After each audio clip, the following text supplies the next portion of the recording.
Quince Italian leather ballet flat costs $90. A Christian Louboutin Iriza pump costs $895. The exact same Italian calfskin. The shoe is not. 5 cheap shoe brands are using the same materials as the fashion houses, charging 10 times the price. The pattern is the same one we have traced across handbags. Cut the wholesale layer. Cut the boutique rent. Cut the designer markup. The shoe arrives at your door for the cost of the leather and the workshop. By the end of this video, you will know which 5 brands the women who carry honest handbags also quietly wear on their feet. Number 1. Quince. Quince was founded in 2018 in San Francisco on a single principle: source from the same Italian factories that produce for luxury houses, eliminate the wholesale and retail layers, and pass the savings to the customer. The brand expanded into Italian leather footwear in 2022. The Italian leather ballet flat retails for $90. The Italian leather loafer retails for $130. The Italian leather boot retails for $180. The leather is full-grain calfskin sourced from Tuscan tanneries that supply European footwear houses. The insole is leather-lined. The sole is rubber-soled with a leather welt. Estimated production cost on the ballet flat sits between $20 and $30. That is a markup of 3 to 4 times. Most designer ballet flats in the same shape run at 10 to 15 times their production cost. Quince has rebuilt the math from the factory up. The brand does not own boutiques. It does not run department store concessions. It does not produce seasonal advertising campaigns. The wholesale layer, the marketing layer, and the retail rent layer have all been removed from the supply chain. What remains in the price is the leather, the labor, and a modest direct-to-consumer margin. Compare directly. A Tory Burch Reva ballet flat retails for $258 in coated leather with the medallion stamp. A Quince Italian leather ballet flat retails for $90 in full-grain calfskin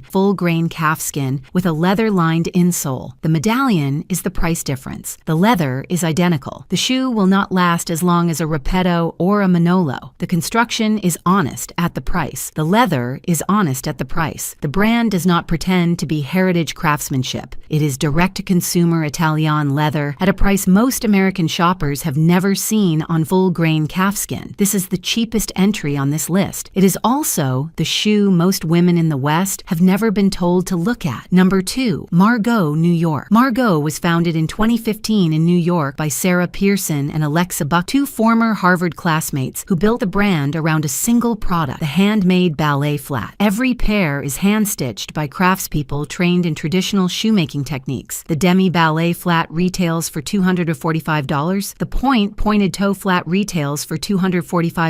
The point boot retails for $395. The leather is full-grain Italian calfskin. The insole is leather. The sole is leather with a rubber tip for grip. The construction is hand-finished, with visible stitching at the top line and around the toe. Margaux operates direct-to-consumer through its own showroom in New York and online. There is no wholesale layer. The brand has stayed small intentionally, producing in small batches rather than chasing department store distribution. The demi-flat is the bag meter equivalent of a Mansour Gavriel bucket bag. Quiet. No logo. Carried by the working creative class that wants craft without the maison overhead. A Margaux demi at $245 and a Repetto Cendrillon at $345 share a similar construction philosophy. The Margaux is American-made. The Repetto is French. Both are hand-finished. Both refuse to scale. Number 3. M.Gemi. M.Gemi was founded in 2015 in Boston by Maria Gallagher and Cheryl Kaplan, 2 former Rue La La executives who set out to bring Italian footwear directly to American buyers without the department store layer in between. Manufacturing runs entirely through small family workshops in the Marche region of Italy, the country's traditional footwear heartland. The Felice ballet flat retails for $268. The Curcio loafer retails for $278. The Pastoso slingback retails for $298. The Pizzicato heel retails for $328. The leather is full-grain Italian calfskin, vegetable tanned on the seasonal lines. The sole is leather with rubber grip inserts. The construction is Blake-stitched, the traditional Italian method that produces a lighter shoe than Goodyear welt, while still allowing resoling. M.Gemi releases a small new collection every Monday, rather than running seasonal drops. The brand commissions limited-run production from the March workshops and rotates the catalog continuously. Best-selling sellers stay, underperformers exit. The Marche region of Italy has produced footwear continuously for over 4 centuries. The workshops in towns like Civitanova Marche, Montegranaro, and Sant'Elpidio a Mare have trained craftspeople across multiple generations, often inside the same families. The region produces footwear for Tod's, Hogan, and the luxury houses' Italian-made lines. M.Gemi accesses those same workshops through small batch contracts that bypass the conglomerate distribution layer. Estimated production cost on a $298 M.Gemi sits between $80 and $110, a markup of 3 times. For comparison, Stuart Weitzman charges $475 to $675 for comparable construction with the same Italian leather sources, often produced in the same regional workshops. The price gap is the boutique footprint and the licensing structure that Stuart Weitzman carries on top. An M.Gemi Feliz at $268 outperforms a Tory Birch ballet flat at $258 on every construction axis. Full-grain Italian calfskin instead of coated, Blake-stitched instead of cement-glued, March workshop instead of mass-market production. Same price tier. Opposite construction philosophy. Before we continue, you need 4 tests. 4 things you can check on any product page or in any store to separate a shoe that delivers from one that only looks like it does. First, read the leather grade. Look for full-grain calfskin, vegetable tanned or named hide types. Avoid coated leather, genuine leather, bonded leather, or split leather. Those are marketing terms for the bottom layer of the hide or for reconstituted material that cracks within months. Second, check the construction method. Goodyear welt construction is resolable indefinitely and lasts decades. Blake stitch is lighter, but still allows resoling. Cement construction is glued. Glued shoes cannot be resoled and have a finite life. The product page often hides this information. Ask the brand directly. If they will not answer, the shoe is glued. Third, check the country of origin. Italy, France, Spain, Japan, and selected American workshops generally maintain higher specifications. The label tells you which workshop region built the shoe. If the brand will not name a country, that is the answer. Fourth, look at the sole. Premium shoes use leather soles, often with a small rubber grip insert at the heel and toe. Mass market shoes use full rubber soles with synthetic insoles. The sole tells you what the next decade of carry will look like. Every video on this channel applies these same tests. No brand deals, no sponsorships. If that is useful to you, subscribe. Number 4. Sarah Flint. Sarah Flint was founded in 2013 in New York by the eponymous designer who had previously trained with Italian shoemakers in Florence and the Tuscany region. The brand operates direct to consumer with no department store distribution. The Perfect Pump retails for $385. The Greer Ballet Flat retails for $295. The Marina Slide retails for $295. The leather is full-grain Italian calfskin. The construction is Blake-stitched. The sole is leather with rubber grip inserts. Every shoe is manufactured in workshops in Tuscany and in the southern Italian town of Pasticci, where the brand has held workshop relationships since founding. The Perfect Pump is the brand's hero piece. It is the working woman's heel. The professional class shoe that does not announce a logo, sits comfortably across a day of meetings, and reads as luxury without the maison overhead. The construction earns the price. Compared directly. A Christian Louboutin Iriza pump retails for $895. A Sarah Flint Perfect Pump retails for $385. The Louboutin has the red sole. The Sarah Flint has the construction. The red sole is the entire markup. The leather is comparable. The Italian workshops are comparable. The hand finishing is comparable. The price gap is the bottom of the shoe. Sarah Flint has built a quiet following among professional women across the working class of every major American city. The brand has resisted the obvious commercial path of expanding into mass. Sarah Flint has built a quiet following among professional women across the working class of every major American city. The brand has resisted the obvious commercial path of expanding into mass distribution to chase volume. Production stays close to the original workshops. Pricing stays close to the cost. The woman who buys a Perfect Pump tends to buy 2 pairs in the same year and stop shopping at Louboutin for a decade. And finally, number 5, Repetto. Repetto was founded in 1947 in Paris by Rose Repetto Repetto, who began making ballet shoes for her son, the dancer Roland Petit. The brand expanded from professional dance shoes into the broader footwear market in the 1950s, and the Cendrillon ballet flat, introduced in 1956, became the brand's commercial signature. The Cendrillon retails for $345. The BB ballet flat retails for $375. The Camille pointed toe flat retails for $385. Every shoe is manufactured in the brand's workshop in Saint-Médard-des-Cédilles, in the Dordogne region of southwestern France. 79 years of continuous French shoe manufacturing in the same building. The construction is the brand's signature sewn return technique, a hand-finishing method developed for ballet shoes that places the seam on the outside of the upper and reverses the leather. The result is a flat that sits flush against the foot with no internal seams. The technique is labor-intensive. Each pair requires hand finishing across multiple steps. A Repetto Cendrillon at $340 outperforms nearly every mid-tier designer ballet flat at the same or higher price. Tory Burch at $258, Stuart Weitzman ballet flats at $395, Chloe ballet flats at $750. The Repetto is hand-finished in a 1947 French workshop. The others are mass-produced in Italian or Asian factories. Brigitte Bardot wore them in the 1956 film And God Created Woman, and the Cendrillon became one of the defining cultural objects of mid-century French fashion. Audrey Hepburn carried a pair. The French Ministry of Culture has designated the Saint-Médard-des-Cédilles workshop as an entreprise du patrimoine vivant, a national heritage manufacturing site. The brand has refused every offer to move production to lower-cost regions. The construction earns the price. The leather softens with carry. The flat conforms to the foot across years of wear, in a way mass-produced ballet flats never do. The woman who buys a Repetto Cendrillon at $35 tends to own the same pair at $50. The shoe is the rare luxury item in a woman's wardrobe, where the design has not changed in 70 years. Brigitte Bardot's Cendrillon and the 2026 production are the same shoe. 5 brands, 5 prices that should not be possible for the quality delivered, 5 names that have been sitting on the shelf the entire time while the fashion press covered Louboutin red soles, Manolo BB pumps, and Christian Dior ballet flat reissues. The pattern connecting all 5 is the one we have traced across every category. Cut the wholesale layer, cut the boutique rent, cut the licensing fee. The shoe arrives at your door for the cost of the leather and the workshop. Quince rebuilt the math from the factory up. Margaux kept New York manufacturing. M.Gemi commissioned weekly drops from the Marsh workshops. Sarah Flint kept Tuscany and Pasticci. Repetto kept Dordogne intact for 79 years. Every one of them put the money into the shoe instead of into the brand. The 4 tests still apply. Read the leather grade. Check the construction method. Read the country of origin. Look at the sole. The brands on this list survive that sequence. Most brands at 3 to 10 times these prices do not. The women who wear these shoes daily tend to stay quiet about them. They take a Margaux Demi to the office every morning. They keep a pair of Repetto Cendrillon in the closet for the next decade. They commission an M.Gemi when the previous pair finally wears through. They are not looking for a logo. They are looking for a shoe that does its job and does not ask for attention. If you wear a pair from any of these brands, drop the name and how many years you have owned them in the comments.